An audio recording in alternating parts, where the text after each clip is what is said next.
10 minute तक आरती करेंगे, 5-10 minute तक। छोटी सी एक बात कह के, जे भगवान दी समझ कई बारी ब्रह्मा की भी नहीं आंदी कि कौन है। भगवान वृंदावन में गोवर्धन जी की परिक्रमा में बैठ करके वन भोजन कर रहे हैं बच्चों के साथ, ग्वालों के साथ। भगवान भी 4-5 साल के हैं और ग्वाले भी इतने छोटे छोटे, कुछ बड़े होंगे भगवान से। तो वन भोजन कर रहे हैं भगवान, सबको अपने हाथ से भोजन पवा रहे हैं, उनका जूठा स्वयं भी खा रहे हैं। तो ब्रह्मा जी को संदेह हो गया, मोह हो गया, ये भगवान है, राम राम राम, जूठा जूठा खा रहा। तो ब्रह्मा जी को संदेह हुआ। श्री राम मां सीता के हरण होने पे, वैसे तो मैं बेनती करूं, रावण जिसे लेकर गया वो सीता है ही नहीं। सीता जी तो पूरी की पूरी भगवान राम जी की है। और उनके लिए कहा कि उद्धव स्थिति संहार कारणीम, जिड़ी उद्धव जिड़ी प्रकट करने वाली है, चलाने वाली है, सृष्टि का विनाश कर सक दिया अपने बल कन्ने, उसी रावण की ले जाए। तो ये कौन है? ये वेदमती नाम की तपस्विनी है। सती वेदमती ने रावण को कहा था कि तुम्हारी मृत्यु का कारण मैं बनूंगी। पूरी कथा नहीं, उन समय नहीं है करने का। तो वो वेदमती नाम की सती सीता जी का रूप बना करके पंचवटी में तब आई जब सीता जी के पास राम जी अभी खड़े हैं, लक्ष्मण पुष्प लेने गया है और भगवान ने समझा दिया कि हे सीते, अब लीला में नया मोड़ आएगा। क्या नाथ? तो कहा हे प्रिय, अब रावण आएगा। तो वेदमती मुझे पति रूप में प्राप्त करना चाहती है, मैं तो पति रूप में उसे प्राप्त नहीं हो सकता, मैं मर्यादा पुरुषोत्तम हूं, पर उसे सीता बनने का सौभाग्य प्राप्त होगा। आप अग्नि में छिप जाइए और आपकी जगह कुटिया में वेदमती सीता का रूप धारण करके बैठेंगी। कब? जब मैं चला जाऊंगा सोने के हिरण के पास। स्क्रिप्ट पहले से खुद लिख रखा है सारा राम जी।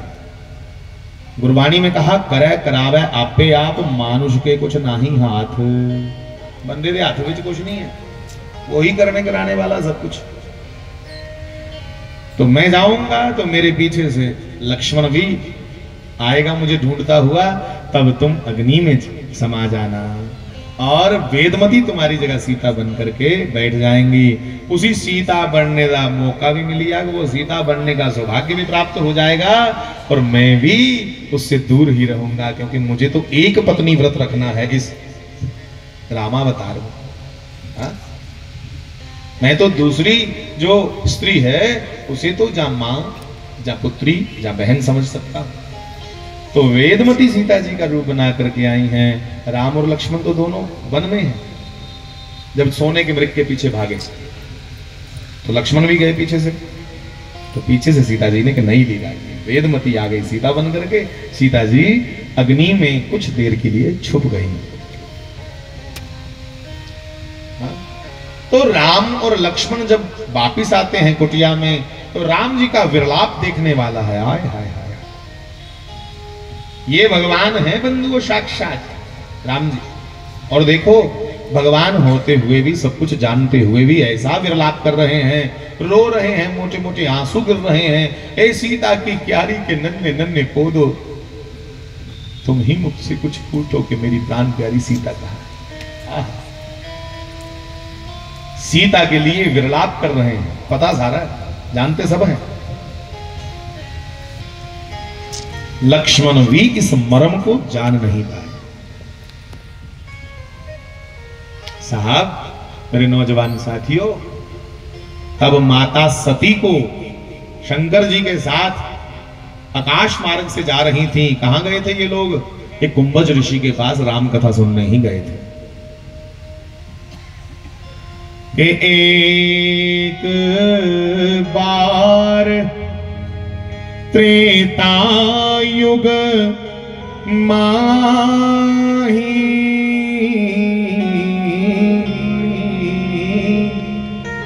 शंभु गए कुंभज ऋषि माही, संग सती जग जननी भवानी, पूजहि ऋषि अखिलेश्वर जानी। और राम कथा कुंभज ऋषि ने शंकर जी को सुनाई, क्योंकि शंकर जी कथा सुनने ही गए, इतने कथा प्रेमी है भगवान शिव। अब कहा कथा सुन के वापिस आ रहे थे तो सती के मन में यह संदेह हो गया। कथा सुन के वापिस आ रहे थे, सती के मन में यह संदेह हुआ कि मेरे पति शिव ने, मेरे मालिक शंकर जी ने जिसको सच्चिदानंद कह के प्रणाम किया, अरे ये तो रो रहा है अपनी पत्नी के लिए, कोई कामी पुरुष लग रहा है, इसी मथा टेक करे। ये कोई भगवान है?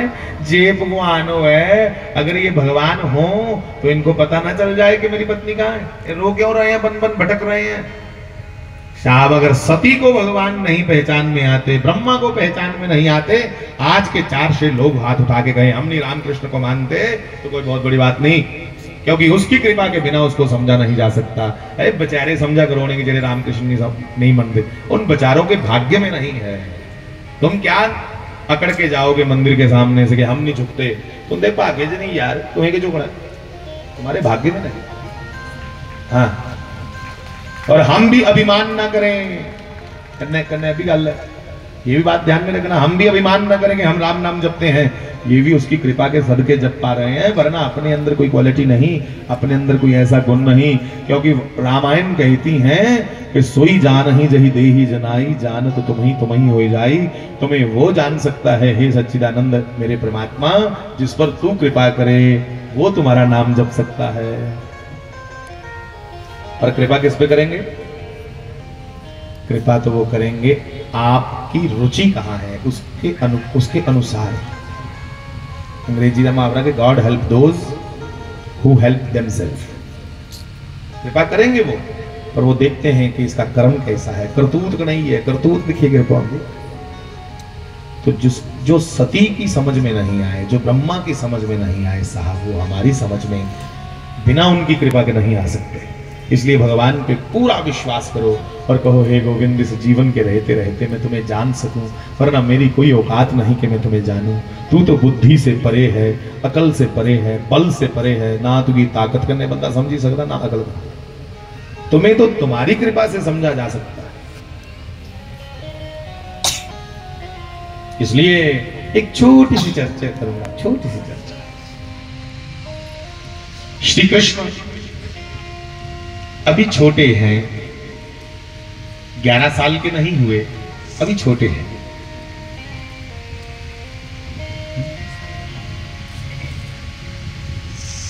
गोपियों ने एकादशी का व्रत रखा था। कल भी कहीं की दुविधा है, एकादशी कल है या छब्बीस की है, 25 को है कि 26 को है, बहुत से लोगों को ये है। तो भैया एकादशी वृद्धा हम में नहीं रखी जाती। तो बहुत से संत 26 को ही एकादशी रख रहे हैं, 26 को। अगर जो कल भी रखना चाहें तो रखने के बाद फिर मन में शंका नहीं रखनी है। दो प्रकार की है ना, स्मार्त और वैष्णव। तो जिस गुरु स्थान से जुड़े हैं वो उस गुरु स्थान के आदेशानुसार भी अगर कल रख लें तो वो भी गलत नहीं है, क्योंकि जब गुरु आज्ञा हो गई तो सब ठीक है। आपके गुरु स्थान के अकॉर्डिंग भी आप रखोगे, ऐसा भी नियम है। सन्यासी गुरु हैं तो वो अपने हिसाब से अपने शिष्यों को कहेंगे, वैष्णव हैं तो वृंदावन में तो ज्यादा 26 को एकादशी रख रहे हैं। एकादशी का व्रत गोपियां रखे था, सभी गोपियों ने एकादशी का व्रत रखा था। द्वादशी के दिन उसका पारण करना था। पारण मतलब वारणा व्रत। तो गोपियों के मन में आया कि पहले हम किसी महापुरुष को भोग लगा लेवे, कुछ संत की, कुछ महापुरुष की पहले रोटी खिलाइए तो फिर खा गई व्रत कुआर गई। तो किस महापुरुष को अपना व्रत रखा है जो किस महापुरुष को भोजन करवा के फिर पारण करें। तो मन में आया यमुना जी के पार दुर्वासा ऋषि रहते हैं। ये दुर्वासा शंकर जी का अवतार है, ये कोई छोटे मोटे महात्मा नहीं। तो मन में आया कि दुर्वासा जी को भोग लगाएंगे। सभी गोपियां अपने घर से बढ़िया खिचड़ी बना करके, शुद्ध देसी वेदलक्षणा गौ माता का घी लेकर के, और भी जो जो पकवान बना करके यमुना जी को पार करने के लिए यमुना तट पे पहुंची। तो आगे देखा यमुना जी में तो बाढ़ आई है, बड़ा आड़ आया था। अब कैसे पार जाएं? तो इतने में देखा मुस्कुराते हुए श्री कृष्ण यमुना जी के पुलिन पर बड़ा सुंदर बांसुरी वादन कर रहे हैं और धीरे धीरे चल रहे हैं। दे दर्शन गिरिधारी रे हे तेरी सांवरी सूरत पे मैं वारी रे।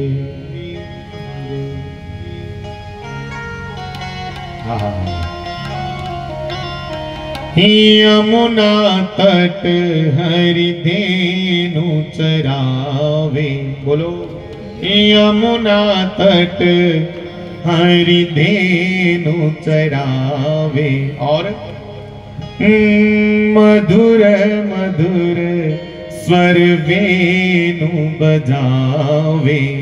ए जी मधुर मधुर स्वर वेणु बजावे। वेणु मैंने बांसुरी, धेनु मैंने गौ माता। आप धेनु चराते हैं और वेणु बजाते हैं।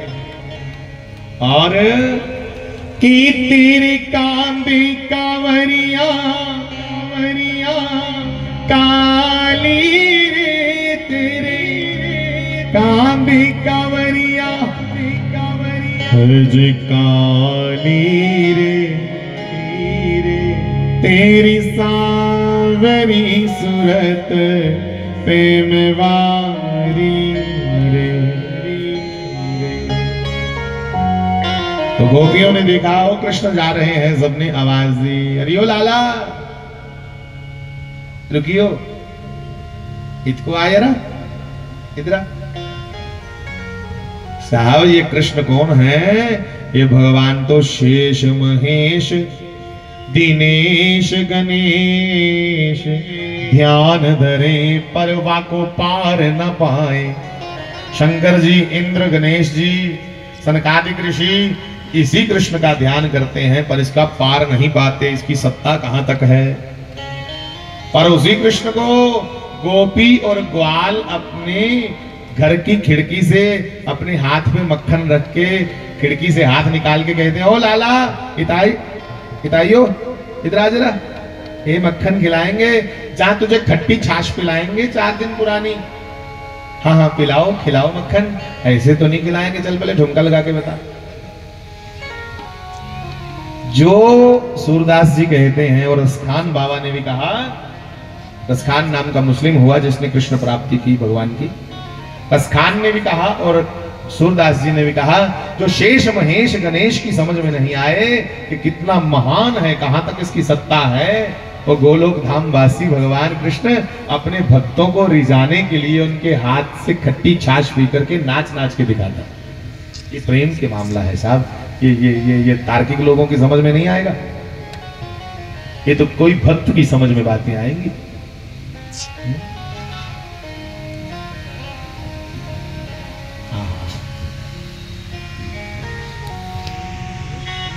कि ध्यान धरे परवा को पार न पाए।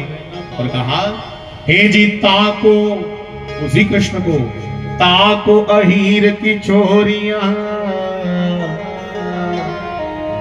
छछियावर छाछ पे नाच नचाए। साहब ऐसे ऐसे भगवान कहीं मिलेंगे जो भक्तों को रिझाते हैं। क्यों रिझाते हैं? क्योंकि ये भगवान का नियम है। क्या नियम है? श्रीमद् भगवत गीता जी में भगवान कह रहे हैं कि मेरा नियम है, ये यथा माम प्रपद्यन्ते तांस तथैव भजाम्यहम्। जो मुझे जिस प्रकार भजते हैं मैं भी उन्हें उसी प्रकार से भजता हूं।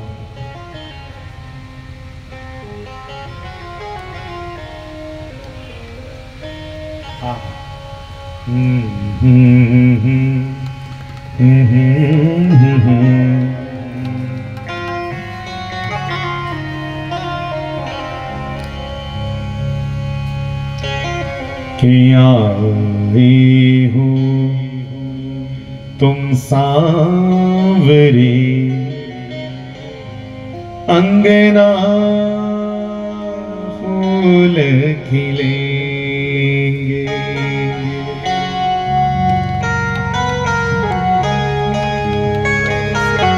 कि आएगा सावन आएगा सावन झूम झूम के।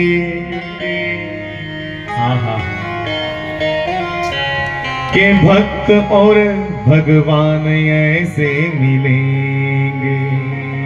आओगे तुम सांवरे। बंधुओं, भगवान का दर्शन करके गोपियों के मन में आया कि अब हमारे प्रश्न का उत्तर मिल जाएगा। मतलब कृष्ण दिख गए हैं, भले छोटे हैं, बालक हैं, पर इनके पास तो हर प्रश्न का उत्तर है। ये हमें पहुंचा देंगे यमुना पार।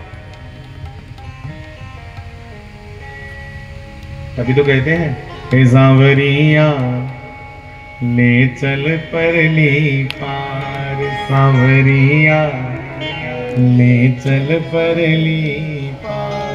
परली पार क्या करेंगे? यहाँ विराजी राधा रानी, ही जी जहाँ विराजी श्री राधा रानी। अलवेली सरकार सांवरिया ले चल परली पार। सांवरिया सांवरिया ले चल परली पार। जे गुण अब गुण सब तेरे अर्पण। हाँ पाप पुण्य सब तेरे अर्पण। क्यों कहा ये सब? क्योंकि बड़े बड़े विद्वान, बड़े बड़े योगी भी नित्य जब सुबह सुबह तर्पण करते हैं, स्नान करके सूर्य को जल देते हैं, तो अपने हाथ में जल लेके कहते हैं कि हमारे अच्छे बुरे सारे कर्म श्री कृष्णाय अर्पणमस्तु। हम भगवान को अर्पण करते हैं। हे गुण अवगुण सब तेरे अर्पण। हाँ जी पाप पुण्य सब तेरे अर्पण। मैं तेरे चरणों की दासी। मैं तेरे चरणों की दासी। और तू है तारणहार। सांवरिया ले चल परली पार। बंधुओं, गोपियों ने भगवान से प्रार्थना करी, हे गोविंद, हे नंदनंदन, हम गोपियों पे दया करो। भगवान ने कहा, क्या हुआ गोपियों, आप चिंतित काहे को हैं? तो कहा, आज द्वादशी है, थोड़ी देर बाद त्रयोदशी लग जाएगी और द्वादशी रहते रहते व्रत का पालन करना चाहिए, तो करो। मैं कहा तो मैं रोक रहा हूं? अरे कान्हा सुनो प्यारे, हमारी इच्छा है कि दुर्वासा ऋषि अवतारी संत हैं, हम उनको भोग लगा करके फिर भोजन पावे। अच्छा तो जाओ ना। जाएं कैसे? हे नंदनंदन, यमुना जी में तो बाढ़ आई है, बाढ़ आया। अच्छा तो भगवान ने कहा, सुनो गोपियों, जाओ यमुना जी को हाथ जोड़ के कहो, हे यमुने, अगर हमारे कृष्ण ब्रह्मचारी हैं, अगर हमारे कृष्ण बचपन से ब्रह्मचारी हैं, कर्म बंधन से परे हैं, तो हमें रास्ता दो। अब गोपियों को विश्वास ना हो, ये शरारती आदमी, हाँ, किसी दी वाह मरोड़ी, किसी दी मटकी फोड़ी। ब्रह्मचारी तो लकड़ी की बनी हुई स्त्री को भी हाथ ना लगाए, ऐसा नियम है कि कहीं कहीं लकड़ी की भी औरत बनाई हो, लकड़ी की स्त्री को भी ब्रह्मचारी हाथ ना लगाए, स्पर्श ना करे। और ये कह रहा मैं ब्रह्मचारी हूं, मटकी फोड़ी इसने, इतना शरारती है, चलते चलते माखन चुरा लेता है। विश्वास तो नहीं आता, पर कुछ गोपियों ने कहा, अरे तुम श्री कृष्ण को नहीं जानती, ये कमल की पुष्प की तरह रहता तो जल में है, पर जल में रहते हुए जैसे कमल का पुष्प कभी गीला नहीं होता, वैसे श्री कृष्ण है। ये कर्म बंधन से परे हैं, ये अपने सुख के लिए नहीं, अपने भक्तों को राजी करने के लिए सब लीला करते हैं। कहो, कह के देखो। तो यमुना जी के पास जाकर के सभी गोपियों ने हाथ जोड़ के कहा, हे यमुने, हे कालिंदी, हे सूर्यपुत्री, हे जमराज की छोटी बहन, आपसे हमारी प्रार्थना है कि हमारे श्री कृष्ण अगर ब्रह्मचारी हैं, योगेश्वर हैं, तो हमें रास्ता दो। ये सुनते ही बंधुओं यमुना जी का जल सूख गया, पानी घुटनों तक आ गया। गोपियां रान परेशान गई। यमुना पार करके गोपियों ने दुर्वासा जी को भोग लगाया। दुर्वासा ऋषि तो बैठे थे, शांत चित्त से गोविंद का भजन कर रहे थे, नारायण को याद कर रहे थे, ध्यान मग्न थे, समाधिस्थ थे। पर गोपियों की स्तुति करने पे, आरती करने पे धीरे धीरे नेत्र खोले और कहा, आओ पुत्रियों, आप कैसी आई? गोपियों ने कहा, बाबा एकादशी का पारण करना था, एकादशी का व्रत पारना। तो मन में विचार आया, पहले बाबा को भोग लगाएंगे तो फिर उसके बाद हम भोजन करेंगे। ठीक है बच्चा, आओ, आपका स्वागत है। बाबा जी ने अपना मुख खोला और कहा, जो जो तुम लाई हो मेरे मुख में डाल दो। सबने अपनी थालियां बाबा के मुंह में खाली कर दी। और जैसे वापिस आने लगी तो देखा यमुना जी में दोबारा उफान आ गया, दोबारा बाढ़ आ गई।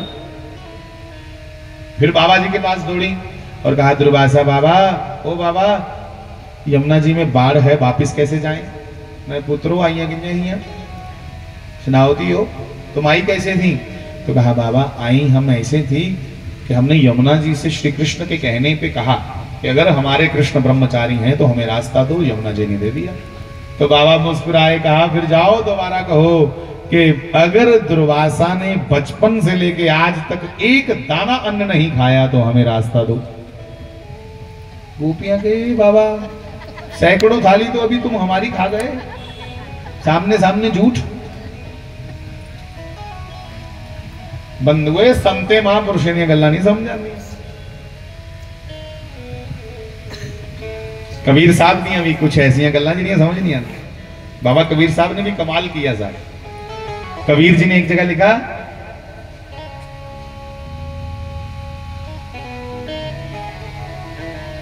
कबीर साहब की उल्टी बानी, बरसे कंबल और भीगे पानी।